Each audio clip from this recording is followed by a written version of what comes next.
Okay, we continue discuss velocity. We call relative velocity in special relativity. Special relativity. And here's the equation. Uh, okay, you have to remember which one's which. So again, U prime is the velocity of the object measured in a moving frame. Uh, Now, U is velocity of object measured on the Earth frame. So now the V is the velocity of the moving frame relative to the Earth. Moving frame, uh, this is velocity of the object relative to moving frame, and then we can determine U. That's the velocity uh, relative to the Earth frame. Okay, we discussed two examples. So now we're going to discuss one in our textbook. Okay, suppose we have space traveling. Okay, we have two students, Alice. Uh, she's travel at point 6 c relative to Earth. Okay, now Bob, another student, is traveling at negative point 0.8 c. Okay, think of the picture. The Earth is at the middle. Okay, suppose here's the Earth. Okay, Alice travel this way, and Bob travel this way. Okay, so now we want to find what? We want to find the velocity of Alice according to Bob. Okay, so this problem, the important things we have to choose a frame. Well, we still choose the Earth last as the stationary frame, the Earth. Okay, so now Bob and Alice. So which one is the object? Which one is moving frame? Okay, see this problem since we want to find velocity of Alice according to Bob. So we're going to choose Bob as moving frame, and we're going to find the speed of Alice, the object relative to the moving frame. Okay, so here's what we do. So we choose Bob as moving frame and Alice as the object. Okay, so we want to find the velocity of the object, Alice, in a moving frame. Okay, so that's most important. So now we have okay Bob to Earth. Okay, so this is velocity of the moving frame. Okay, equals negative 0.8 c. Now the Alice to the Earth. That is the object relative to the Earth. That's U. So 0.6 c. What we want to find is speed Alice to Bob. That is velocity U prime. So U prime always the velocity of the object relative to moving frame. See, so this time we want to find U. Okay, let's continue. So we still use this equation. Remember, U is the velocity of object relative to Earth. Then the speed of object in the moving frame, and the V is speed of the moving frame. Okay, so then we'll have the three numbers, and we want to find U prime. That is speed Alice relative to Bob. Okay, so now we plug in. So U equals 0.6 c, and v equals negative 0.8. See the problem? Okay, so negative 0.8. Then 1 minus u prime, which we don't know, times 0.8c divided by c squared.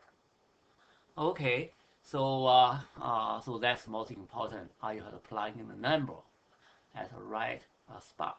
Okay, so now we solve this. Okay, so the rest part just mathematics. So how about we time this term, uh, both sides. So time this term both sides. So it's like this go that side. So we have 0.6c times 1 give you 0.6c. And 0.6c times second term, which is negative, negative 0.6c times that. Okay, so now you see what happens. Well, the right side you have just this part, u prime minus 0.8c. Now we okay, cancel c, c, c squared. So they canceled. So now we have 0.6 times 0.8 u prime. 0.6 times 0.8 give you 0.48 u prime. Then equals the same thing here. Okay, so now you know how to do next. You move the u to one side, the constant to another side. Then you're going to find the answer. So u prime, the speed of Alice relative to Bob equals 0.946 c. See? Okay. So this example, the harder part is you have to choose which one's which. Okay, I give you a second method to solve it. So if you choose Bob as stationary, okay, so Bob stationary. Okay, so then the Earth is moving. Okay, we choose Earth as moving frame, and the velocity v equal 0.8, right? Okay, because the moving frame. So the problem was Bob moved to the left, negative. Okay, we can always think Earth moving right. So Earth moving at 0.8c to the right. Okay, then the Alice moving at 0.6c relative to the Earth. Right now the Earth is the moving frame. Okay, so we choose this way, then we can find u.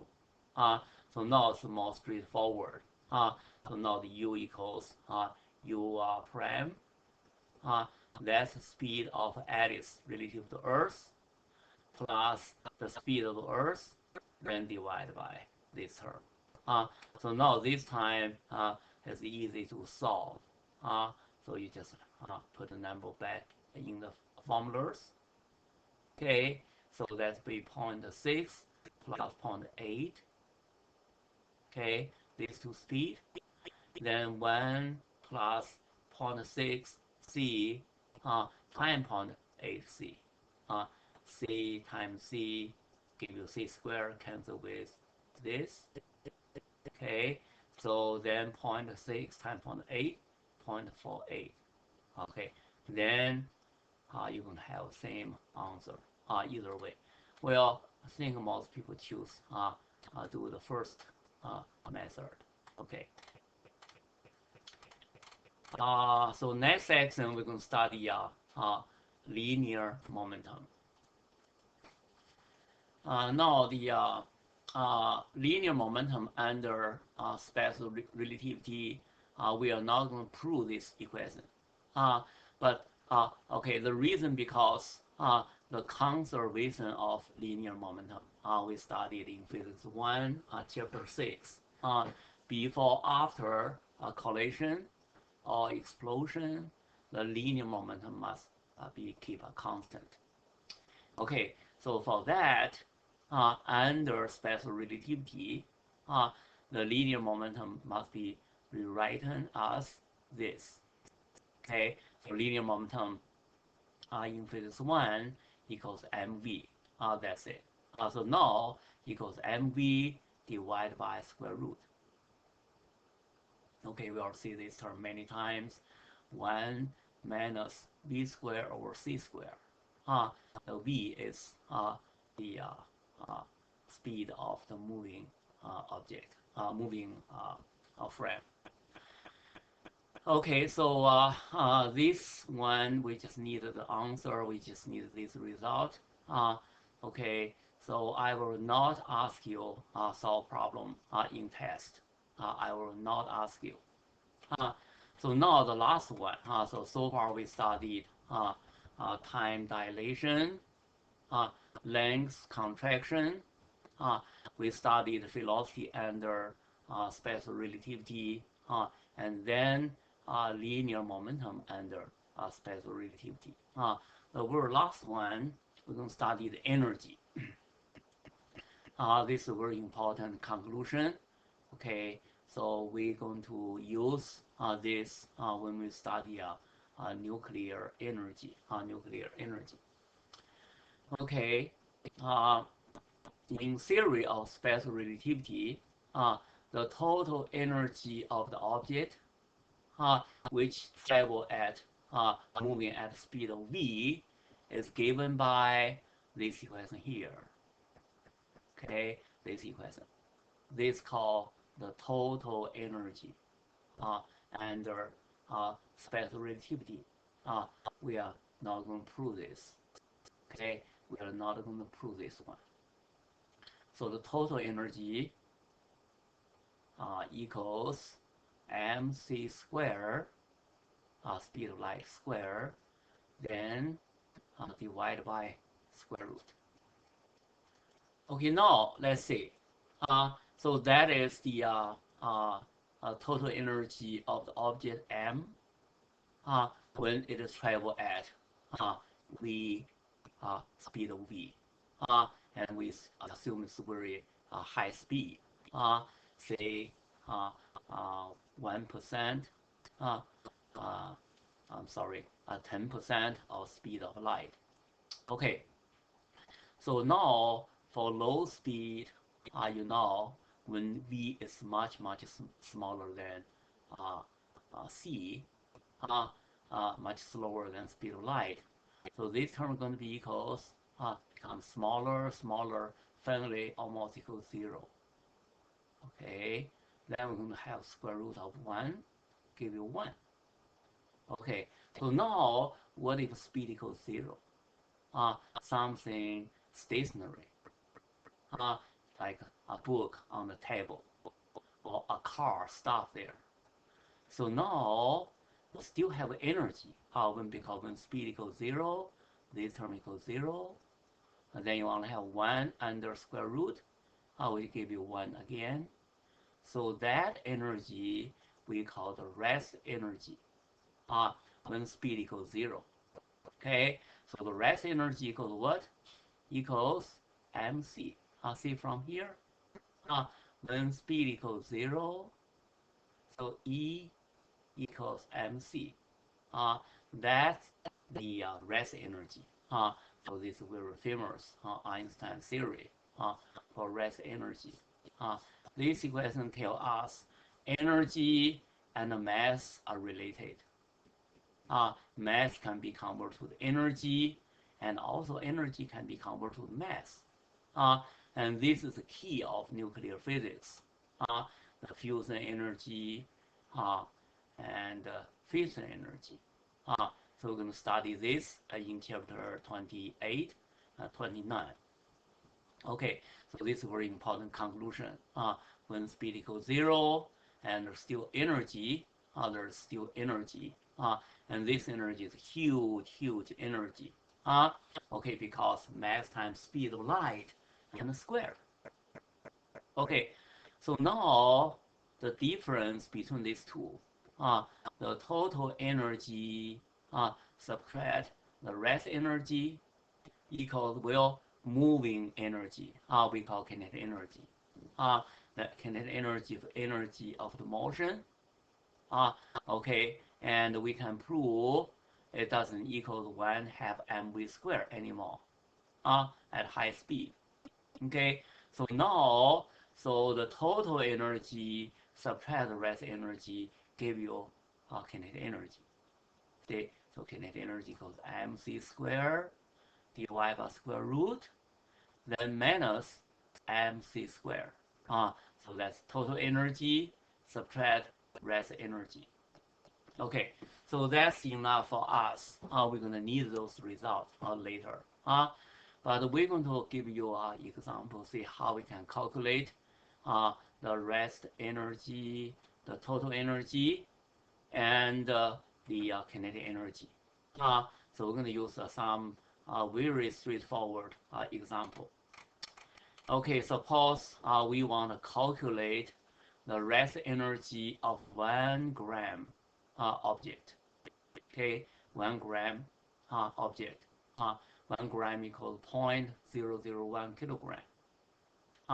So first thing we want to find the rest energy. Use that equation. Rest energy equals mc squared, that is mass, times speed of light, and square. Okay, so if you use a calculator, you'll find rest energy of 1 gram when the speed equals 0, still give you this much energy. 9 times 10 to the power 13 joule.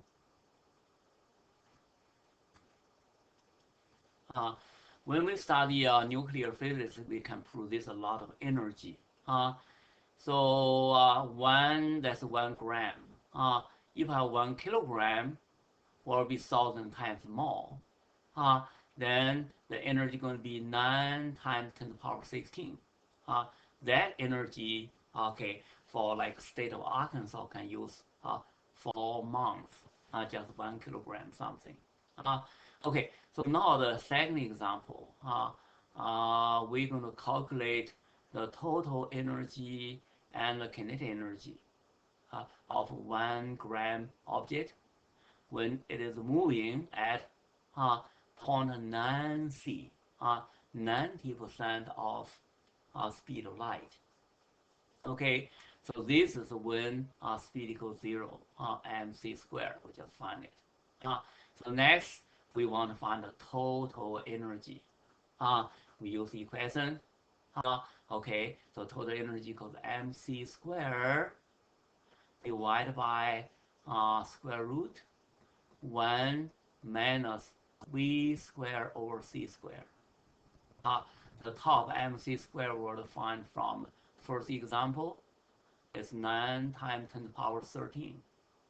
And the bottom 1 minus v equal 0.9 c, and v squared equal 0.9 square c squared. Then times c squared is cancelled, so the bottom we have 1 minus 0.9 squared. Okay, so now if you use a calculator, 9 times 10 to the power 13 divided by square root 1 minus 0.9 squared. That should give you this much energy. So that's a 2.1 10 to the power 14 joule. Okay, so that's more than that one. So now, how we can find the kinetic energy? And we know at that kind of high speed, kinetic energy doesn't equals 1/2 mv squared. Equals what? Equals this. So kinetic energy equals total energy minus rest energy. We are now both. The total energy equals 2.1 10 to the power 14, and the rest energy equals 9 times 10 to the power 13 joule. If you subtract, give you the kinetic energy. Okay, so when 1 gram object moving at 0.9 c, 90% speed of light, the kinetic energy equals this much. Okay, so that's the energy. So the concept is more important. So if I ask you the problem, should be very straightforward. So here's how we find it. Rest energy when speed equals 0. And here's how we find the total energy when object is moving. Then subtract these two, give you kinetic energy only.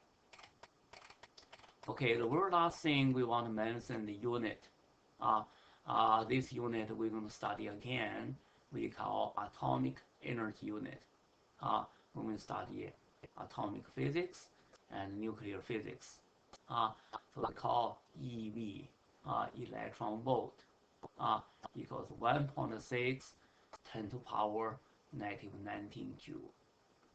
Okay, then we have mega EV, that's 1 million EV, equals 1.6 10 to power negative 13 joule.